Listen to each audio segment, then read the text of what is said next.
Okay, hello everybody.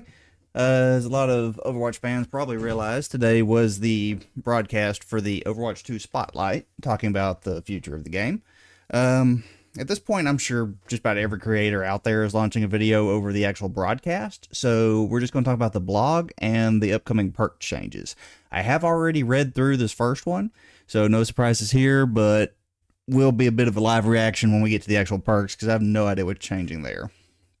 So to get started, Blizzard Entertainment February 12th did just come out today. Welcome to 2025. This will be one of Overwatch's most significant years so far. I hope so, because there was hardly anything last year. Can't wait to have you all dive into the updates coming your way. In our continued drive to be the best competitive team-based hero shooter, this year we'll see a variety of updates that improve gameplay, update competitive rewards, introduce all new experiences, new metas, new heroes, key quality of life updates, and some of the best cosmetics we've ever made. Check out the Overwatch 2 Spotlight. Yeah, again, we're not going to go over the video right now. There'll be plenty of other channels covering that. I might watch it tomorrow, or at least do a video over it tomorrow. I'm sure I'll watch it at some point tonight. Perks. Redefining gameplay. We all knew this was coming. Between the pickable passives last year and the Junkenstein's event, it would have been ridiculous not to try this. Coming when Season 18 launches, Season 15 launches on February 18th is a significant innovation to the core gameplay of Overwatch. Perks. These hero-specific bonuses level up gameplay, allowing you to customize your strategies like never before. You will be able to choose from different upgrades to your hero's kit, creating new options to either cement your team's victory or to turn the tide away from a potential defeat. I'm not sure how I feel about it update during the middle of the match, but we'll see how it goes. Throughout the match, you'll level up your hero 2 times. The first level up is a choice between 2 minor perks that are lighter upgrades, such as small passives or cooldown reductions. For example, Torbjorn will have the choice between his Forge Hammer restoring the armor health of your teammates or refilling Rivet Gun's ammo when activating Overload. The Torb one's going to be kind of funny, because I'm assuming you would have to actually hammer your teammates, so just picturing a Torb running around hitting a Reinhardt to keep him alive like a support is kind of funny to picture. Major perks are gameplay shifting changes and redefining what your hero is capable of. Torbjorn will be able to choose from anchoring your turret to walls and ceilings or a more powerful level 3 turret. Both options give new strategies to dominate the match. I have not played Overwatch 1, but if that level 3 turret is the same stats it was in the first Classic event, that is going to be broken as a normal ability. They're going to have to nerf that. The Overwatch 2 Spotlight showcases even more examples of how perks will be changing the very core of how you approach Overwatch 2. When they become available in both competitive and quick play starting Season 15, we'll have even more details in the coming days, so stay tuned. Stadium, the ultimate battleground. Launching in Season 16 in April, Stadium is the biggest game mode we've ever made. In fact, this is more than just a game mode, it is an entirely new way to experience Overwatch.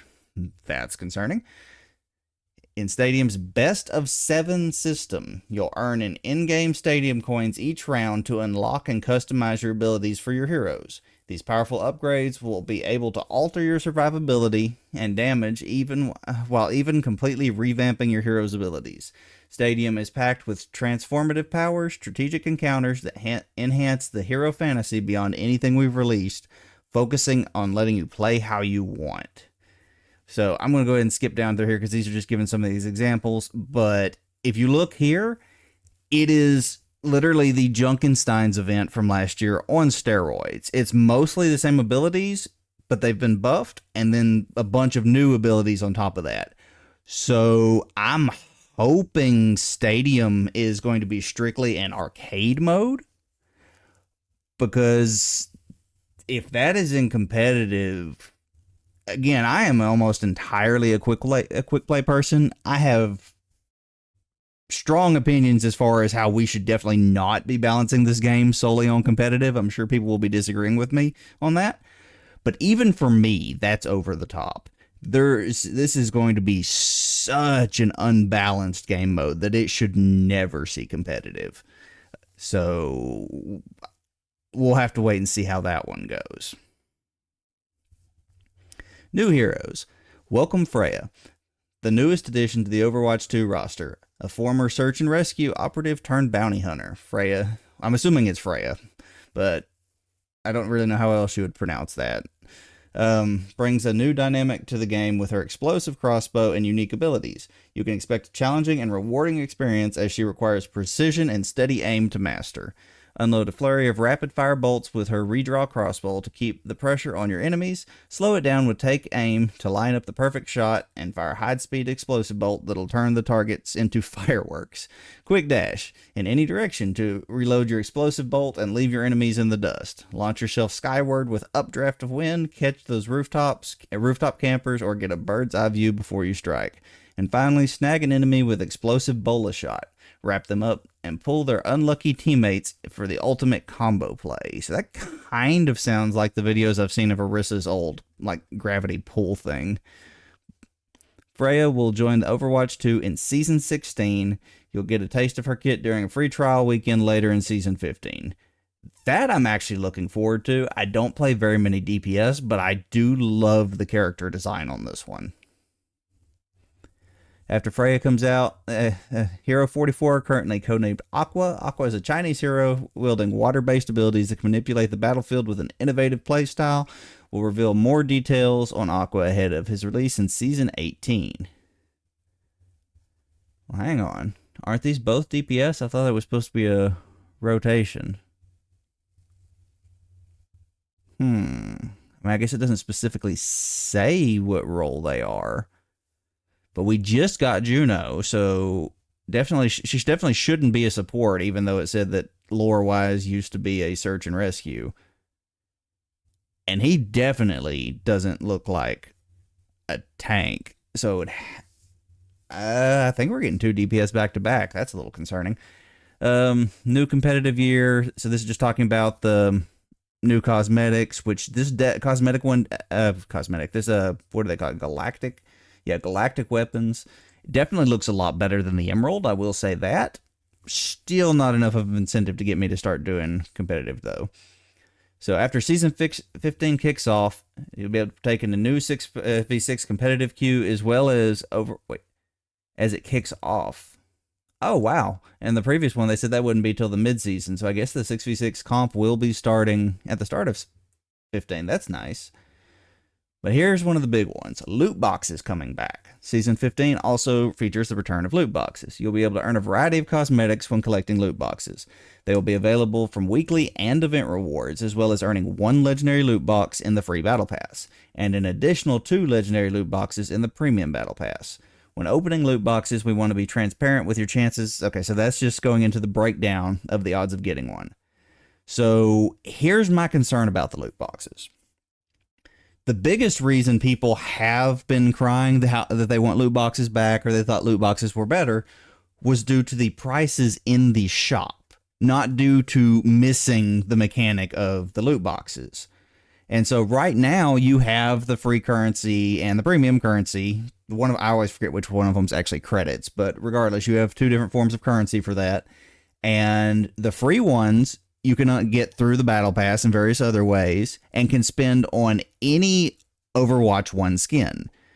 Now, there's a few exceptions where you can get some Overwatch 2s, but for the most part, they're only for Overwatch 1 skins. And then all the skins from Overwatch 2 are locked behind either the shop or the battle pass.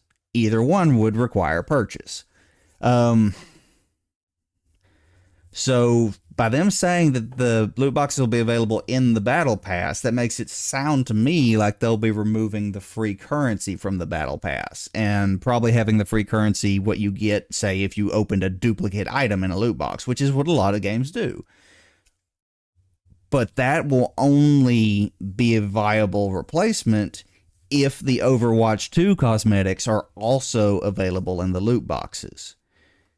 Because if the loot pool for the loot boxes is the same as what you can currently get with the free currency, then this will be a massive downgrade, because it'll just be a random chance of what you get. Where if you were getting the free currency, you could choose what you wanted out of the old stuff. So this does not list what the loot pool will be, but for this to be a viable replacement, they have to have the newer skins in the loot box, which I don't know how they're going to make that work since the majority of Overwatch 2 skins did come from the Battle Pass.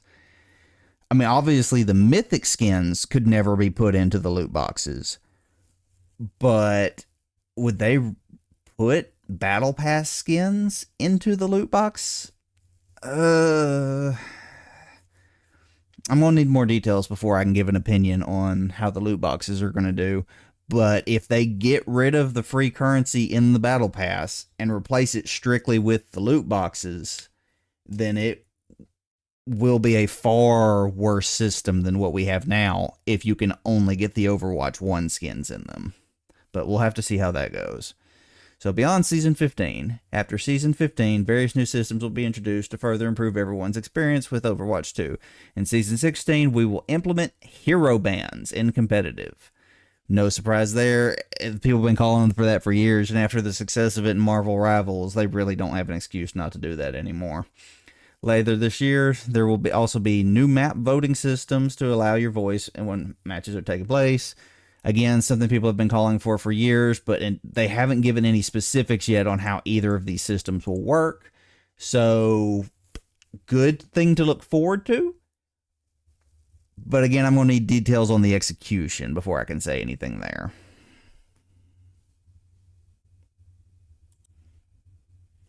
Alright, stunning cosmetics. The skins coming throughout this year are truly special. In Season 15, you can acquire the Pixiu Zenyatta Mythic skin and the Widowmaker Mythic weapon. Not sure why Widow is getting the next Mythic weapon when she just got a couple different crossover skins recently. I think the World of Warcraft crossover is probably one of the best moneymaker skins they've ever had. So I don't know why they'd give Widow another one right now. But anyway, in Season 16, you'll be able to bask in the all-new Doki Watch themed skins, including Juno Mythic Hero skin and Mercy Mythic weapon.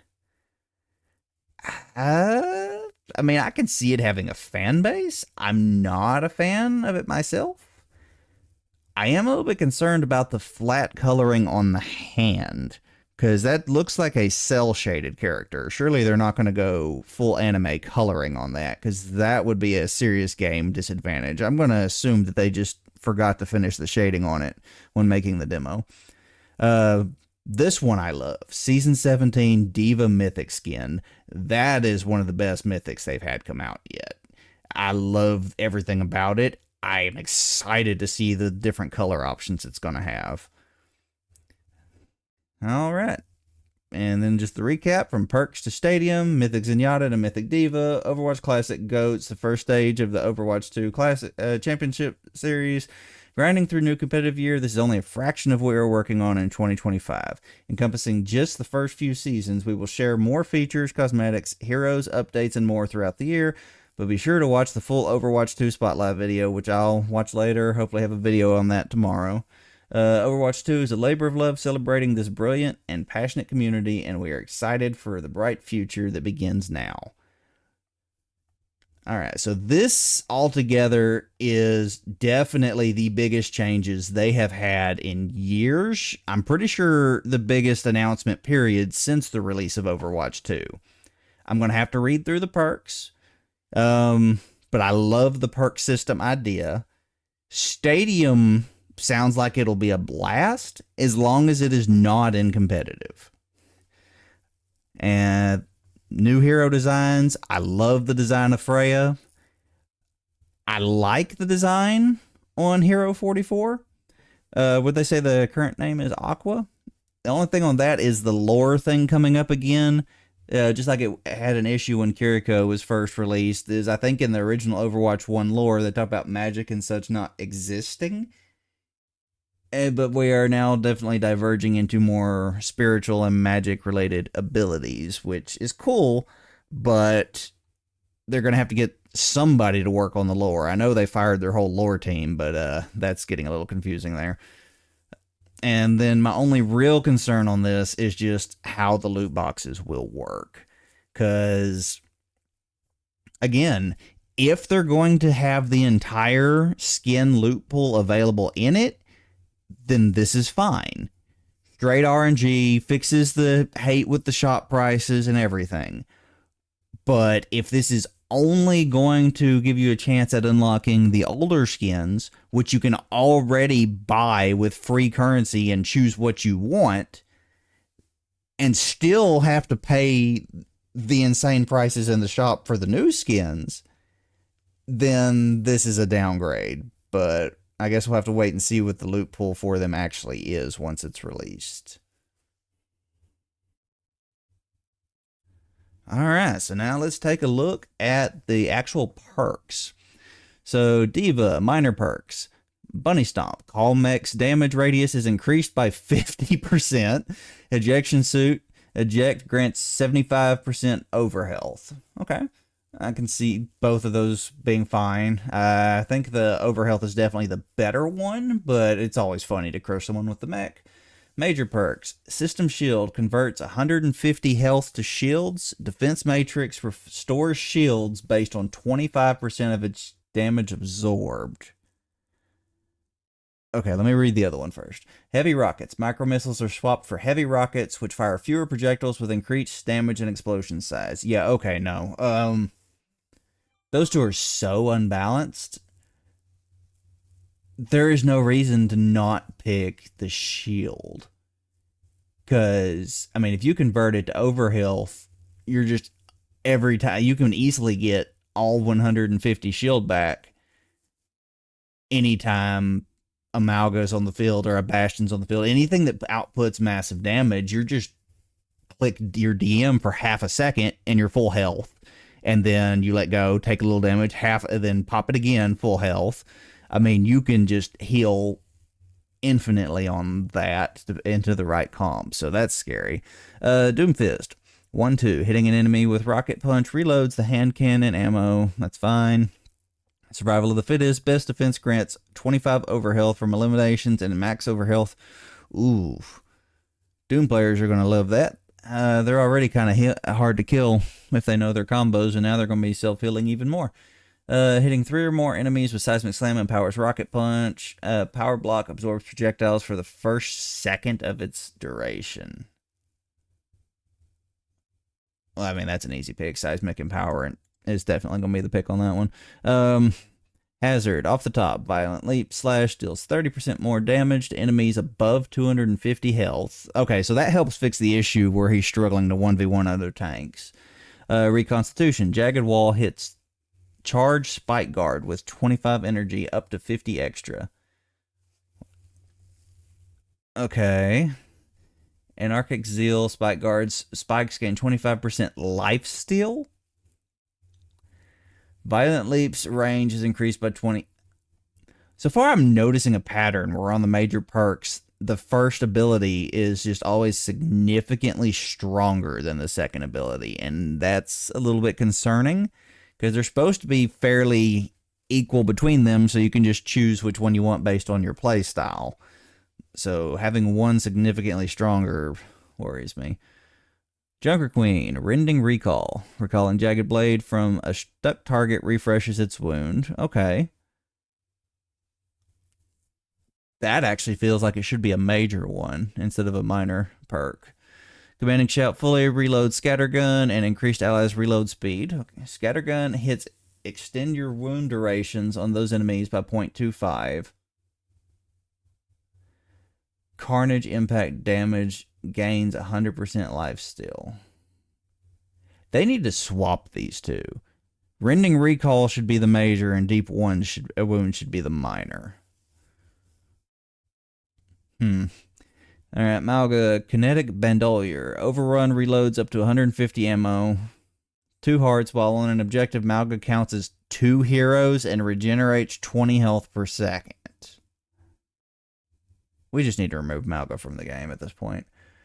Firewalker. Overrun ignites enemies hit. Critical hits grant Malga 2 temporary overhealth on Cardiac Overdrive's next use up to 100 overhealth. Jesus Christ.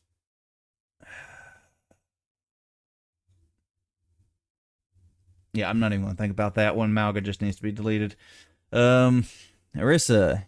Heat Dissipator, Primary Fire, critical hits, refund heat. Fortify briefly grants an additional 100 overhealth when activated. Hold right mouse button to charge energy javelin. Knockback, convert javelin spin instead to launch a barrier. That's probably the most close to a balanced one I've seen, but I still feel like in most cases the barrier is going to be better. The only reason I can see to choose the javelin is just if you're facing a comp where the spin is more viable. But still, that's kind of weird that you're not keeping it because you want the javelin. You're just keeping it because you want to keep the spin. So that's just like a consolation prize. Vermatra, Void Surge. Void's Accelerator periodically releases a burst of 6 additional projectiles during continuous fire. Void Barrier's duration is increased by 25%. Okay.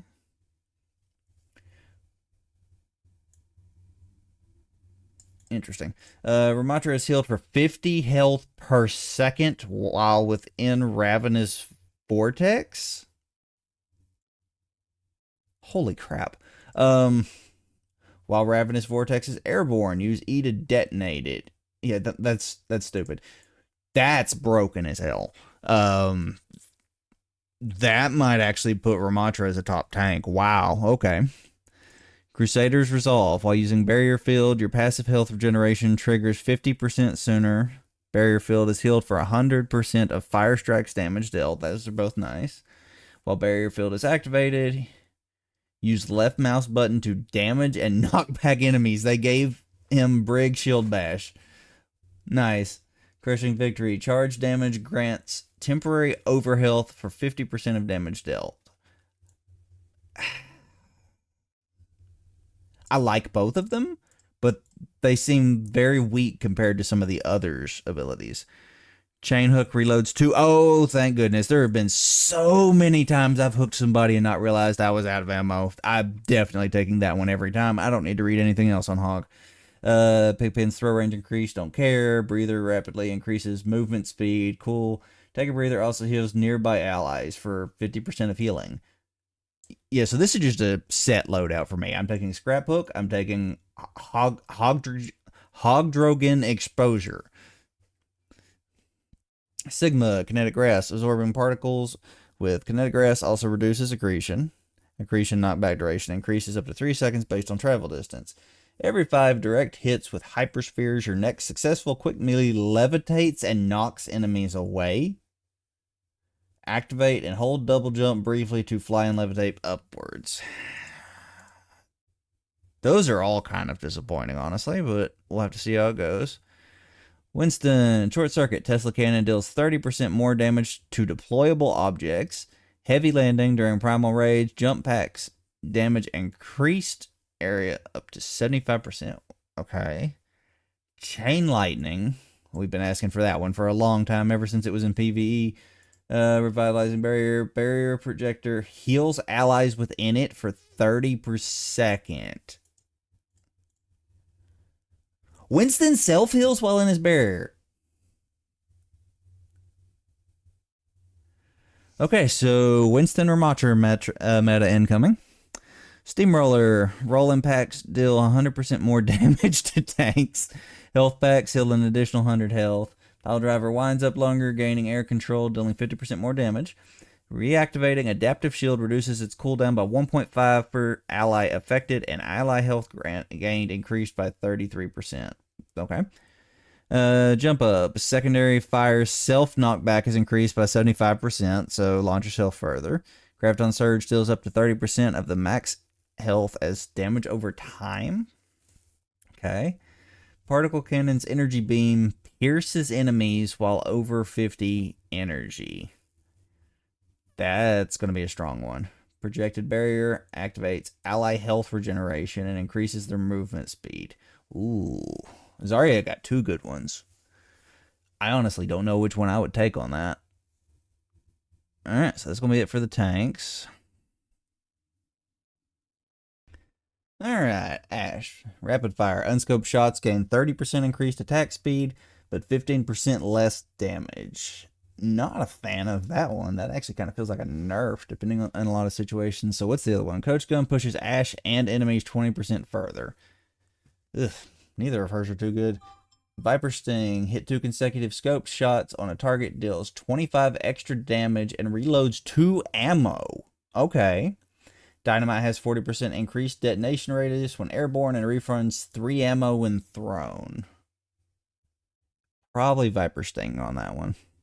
Bastion, Smart Bomb, A36 tactical grenade. Self-knockback is increased by 25% and no longer damages you.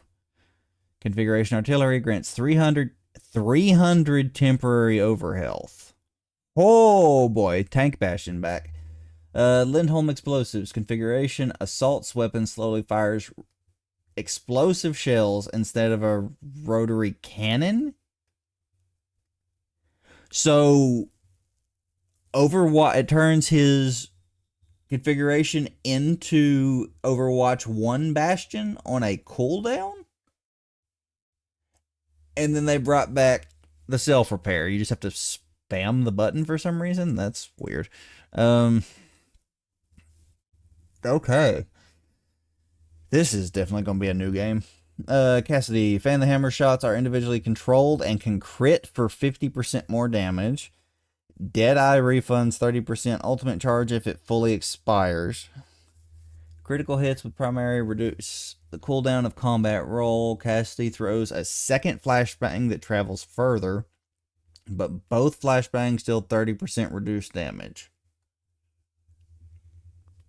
Okay. Friendly imaging. Duplicate can also target allies. That's fine. During duplicate, your clone's first ultimate extends the duplication by 3 seconds. Those are both nice options. Sticky bombs fire 50% more projectiles, but all sticky bombs deal 15% less damage. I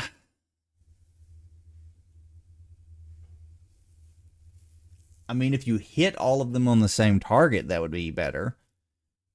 If you're trying to hit multiple targets, I think I'd rather have the original. High beams, focusing beam, eliminations, reset flight's cooldown. That's a nice change. Genji, Swift Strike resets double jump. Sure. Dragon Blade swings gain 30% life steal. Okay. Swift Strike deals 25 additional damage over time when used shortly after an elimination. Regenerate 25 health per second while deflect is activated. Okay. I mean, those are fine, and they're definitely going to be good. They're just very mid to think about. Sonic Disruption. Sonic Arrow hacks nearby health packs for 12 seconds. How does that make sense? Storm Arrows split into 3 new projectiles on their first ricochet and bounce 2 extra times. Hold up.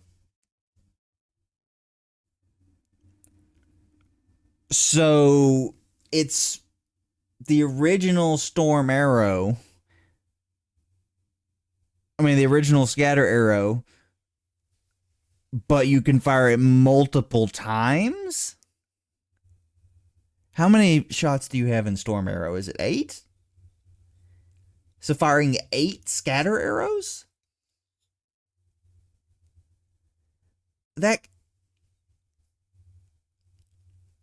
There's no way that's real. That has to be miswritten or something.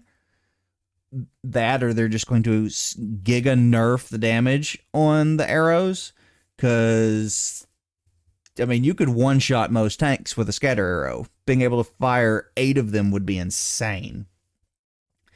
Dragon Fury. After hitting an enemy with primary fire, gain 25% attack speed for 1 second. Wall climb accelerates your lunge cooldown by 2. Okay, these suck. Why is this a minor one? That's terrifying. Aluminum frame, still traps throw range increased by 50%. Nobody's going to care about that. During Riptire, use left shift to gain. Okay, so you got a speed boost on Riptire, but it reduces the damage. Wow, that sucks. Frag launchers, projectile speed is increased by 40%, but max ammo is reduced. Concussive mine, arms 0.5. increasing 50% explosion radius, health increase, damage increase. So TikTok's a nice one.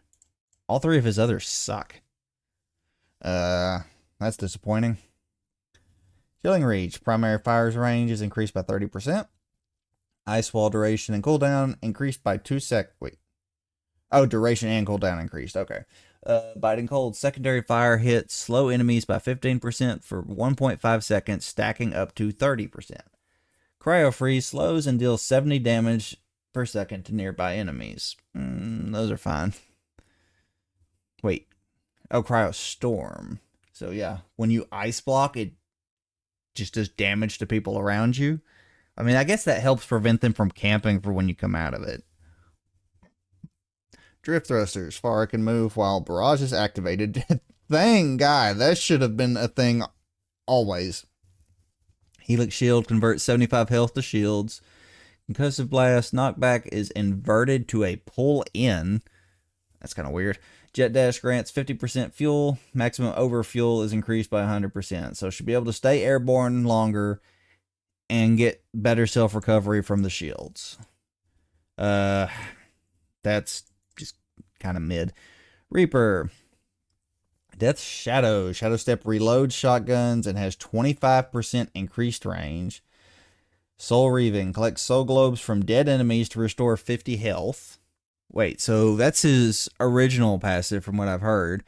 So is he going to have that on top of healing by doing damage?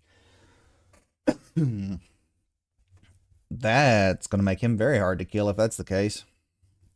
Dire Triggers. Fire a volley of long-range accuracy from both Hellfire shotguns. Are they going to... Well, yeah, with long-range accuracy. So, Sniper Reaper? Okay. Leaving Wraith grants 40% additional life steal for 3 seconds.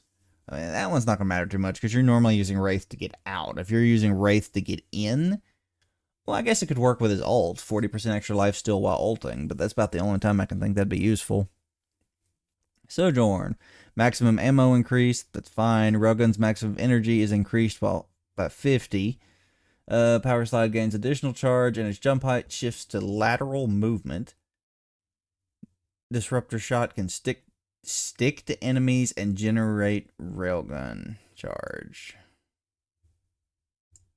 Not this again. We just reverted that because it was giving people too much charge being in Disruptor Shot, and now we're bringing it back, plus also making it to where it sticks to them. Okay, this is a stupid one. That's going to just put Sojourn as a top meta pick forever, even without a Mercy.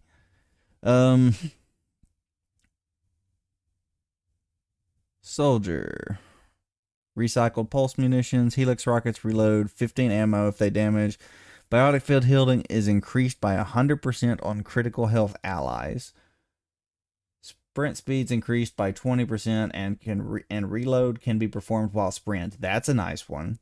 Stim pack biotic field can also be used as a stim pack, increasing attack speed and reload speed by 30% while being unhealable for 4 seconds. It's going to depend on how much it increases the attack speed by, but that could either be broken or useless. How many more DPS we got? Okay, we're not too far from the end of the DPS. Sombra. Viral efficacy. Virus cooldown is reduced by 3 seconds when an enemy is affected by virus is eliminated. Okay. Teleporting with Translocator while at critical health initiates passive health regeneration. That's fine. White Hat. Hat can be used on allies to restore 100 health over 2 seconds. Stack Overflow. Hack silence duration is increased by 100%, but its range is decreased by 30%. Support Sombra? Wait. Okay, so Winston has an ability for self-heal. Ramatra has an ability to self-heal now. Sombra has an ability to heal allies now. Torb has an ability to recover teammates' armor now. Soldier has increased healing on his biotic field. We just increased the DPS passive because there was too much sustain. But we're giving half the roster additional sustain. I see the DPS passive either getting removed altogether or severely nerfed at the start of Season 15. Alright, Symmetra. Sentry capacity. Sentry turret gains an additional charge. Okay. Teleporter's range increased. Primary fire range increases by 15% with each additional charge level. Symmetra regenerates 20 shields per second while within 10 meters of her teleporter. Okay. I mean, all of those are fine. They're still not going to make Sim a very good pick in most matches. Tor, Forge Hammer can restore health to allies. Turret repair heal is increased by 25%. That's fine. Activating Overload fully refills the gun. Okay, yeah, these are the ones we just talked about on the other one. Overload upgrades your turret. Okay, so it's not that you can just deploy level 3 turrets like it made it sound in the other blog. It's just when you overload, you get 5 seconds of a level 3 turret. That's not nearly as bad, and it makes you time your overloads a lot better. So I am fine with that. Tracer, blink packs. Health packs restore 1 blink charge. I love that. Pulse bomb's radius is increased by 50%. That's good. Recall, wait a minute, wait, what? Recall restores all blink charges. So in the mid fight, you'll have 6 blinks instead of 3. Oh, wow. Recall grant 50 overhealth that decays over. Yeah, screw that. Flashback. There is no reason anybody on Tracer should not pick that. And Jesus Christ. Okay. So Tracer's definitely staying in the meta forever.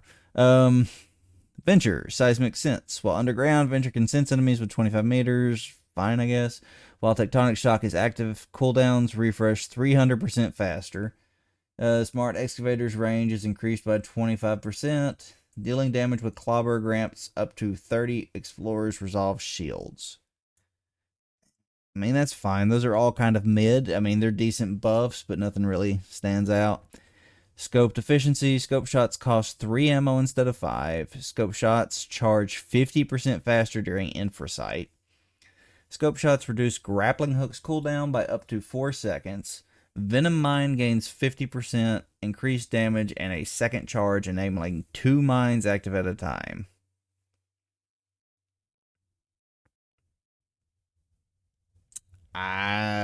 Sure. None of those are really going to change anything. I mean, the amount of shots doesn't matter because you either get 1 or 2 kills or you get 0 kills. It's not common in a Widow duel for someone to run out of ammo before somebody dies.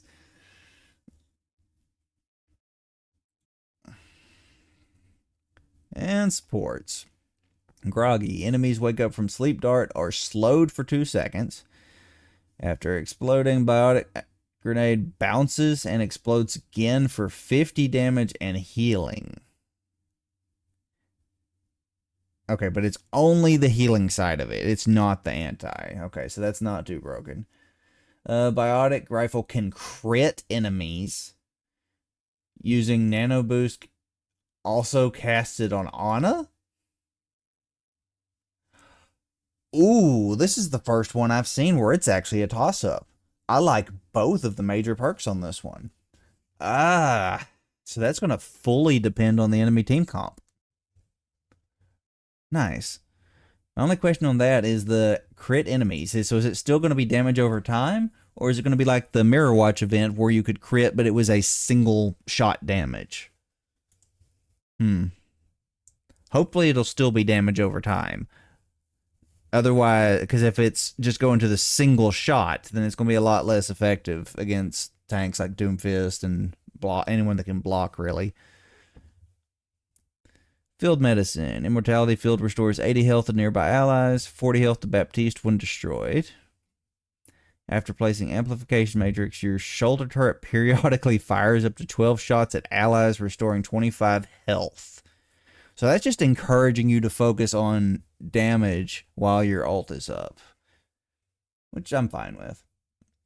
Regenerative Burst grants Baptiste 20% attack speed for 4 seconds, but no longer instantly heals. While airborne from Exo Boots, use space to dash horizontally. See, I don't really like any of these. I mean, I'll take them just because they're buffs, but there's none of them is like, hey, I like that ability. I want to use that ability.